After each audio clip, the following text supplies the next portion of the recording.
Ako nga dadon tika dito sa Himaya, kaya nga kung gugma ka nimo di malaya. Ang maangkon ka akong gipaninguha, ikaw mao ang katawan ning akong luha. Atong tanan ako kanimo naghulat, ang gugma ko kanimo naglatay sa akong ugat.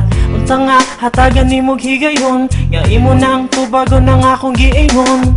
Para nimo itugyan ko ang tanan, dawat lang ning gugma ko kay nagpaabot ra ko.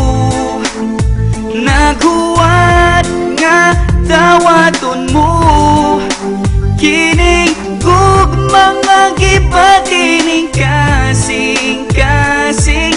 Unta dawaton mo kay nagpaabot ra ko.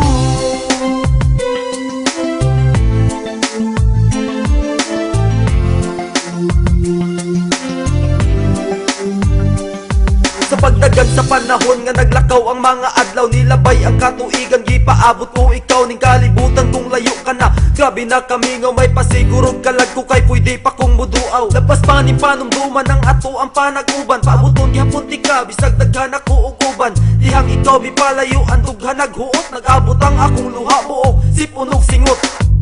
Para nimo itugyan ko ang tanan, dawat lang ning gugma ko kay nagpaabot ra ko.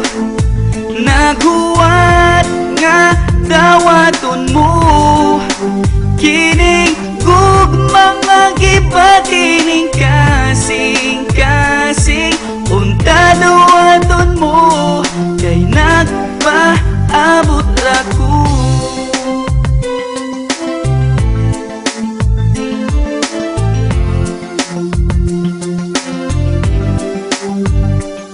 Akong napadayag ang gugma ko kay mura kag si Marian. Wako'y paki kung sa una day ikaw kay nasisaryan. Pila pa magatuig nga angay kong huwaton, dili pa ba igo akong itsura. Paremon daw ako na ni guru pa, baka nga wala kay karibal. Hala, tawga ang NBI og ipa-imbestigar inday. Hapit na ko malibat sa sigi og hinuwat, sa mga tamis mo tubaganos ako makadawat.